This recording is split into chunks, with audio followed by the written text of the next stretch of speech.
Et nous sommes en direct avec Étienne Batoumike, chercheur à Eboutelli, l'Institut congolais de recherche sur la politique et la gouvernance et la violence. Bonsoir et merci d'être avec nous. Avec cette journée de vote supplémentaire, les électeurs congolais ont-ils pu voter dans de meilleures conditions que celles qui étaient proposées hier? Pas du tout, parce que lorsqu'on regarde les échos qui viennent de certains territoires, certains matériels sont arrivés dans l'après-midi dans certaines localités, ce qui fait qu'il y a eu encore quelques incidents, même si il n'y en a pas assez. Donc, on ne peut pas dire que le report d'aujourd'hui a amélioré la situation, puisque même dans les bureaux qui ont voté hier, on trouve qu'il y a eu beaucoup de difficultés qui se sont poursuivies aujourd'hui, comme les manques de procès-verbaux pour des dépouillements des résultats pour afficher les résultats comme cela est réglementé dans les différents textes qui organisent les élections en République démocratique du Congo. La désorganisation observée depuis hier peut-elle avoir un impact sur le résultat final? Alors, c'est très tôt de le dire, il faudrait encore voir les résultats eux-mêmes tomber. Et là, il faut attendre que le vote se clôture sur l'ensemble du territoire national et que les dépouillements se fassent normalement. C'est très précipité aujourd'hui de dire que les irrégularités, qui sont nombreuses en tout cas, qui ont été décelées ça et là, ont une influence directe sur les résultats. C'est une question à attendre. Il faut donc patienter que le dépouillement des résultats exprimés par les électeurs se termine pour pouvoir se prononcer sur ces sujets-là. Mais évidemment que déjà, on sent dans l'opinion certaines demandes d'annulation des élections, mais je pense elles ne sont pas fondées pour l'instant sur des faits vérifiables, puisque toute annulation doit se fonder sur l'incidence réelle des irrégularités sur les résultats. Alors vous venez de parler d'annulation. Aujourd'hui, 5 des 19 candidats en lice pour la présidentielle exigent la réorganisation de cette élection générale. Ont-ils des chances d'obtenir gain de cause?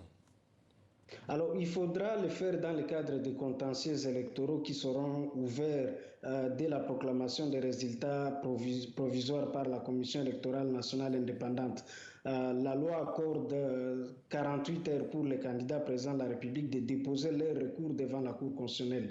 Cela suppose également que les différents candidats devront réunir les procès-verbaux des résultats pour contester les résultats qu'ils jugeront ne pas être conformes à la vérité des urnes.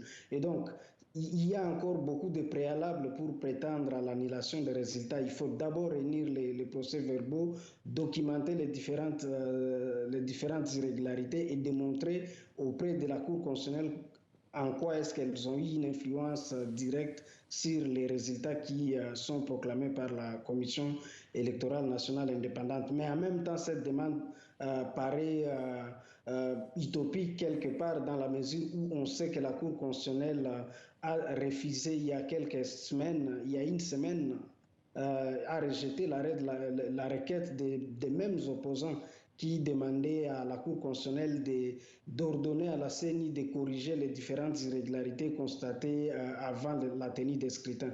Donc, je ne vois pas comment cette Cour aura le courage d'aller se contredire dans ce qu'elle avait déjà dit, parce qu'elle disait déjà qu'il n'y avait pas assez d'irrégularités pour demander le report des élections. Alors, en quelques mots, le FCC, la plateforme qui soutient l'ancien président Joseph Kabila, demande à la population, je cite, de mettre fin à ce régime dictatorial. Ces déclarations, comment faut-il interpréter ce genre de déclaration? Alors, c'est une déclaration qui n'a pas trop de fondement, dans la mesure où le FCC n'est pas parti à ces élections. La qualité pour contester les élections appartient aux compétiteurs. Or, dans le cas d'espèce, le FCC n'a pas participé aux élections. Il est donc, bien qu'il ait le droit de s'exprimer sur certaines questions, mais il n'est pas concerné par les questions des résultats, parce que n'ayant pas participé aux élections, ils ne peuvent donc pas contester les résultats. À la limite, il peut dénoncer les irrégularités comme le font les organisations de la société civile qui ne sont pas parties à la compétition électorale, mais de remettre les résultats en cause, ce n'est pas dans son rôle, n'étant pas parti à ces élections. Itiel Batoumike, merci d'avoir répondu à nos questions ce soir au sujet de cette élection générale en République démocratique du Congo.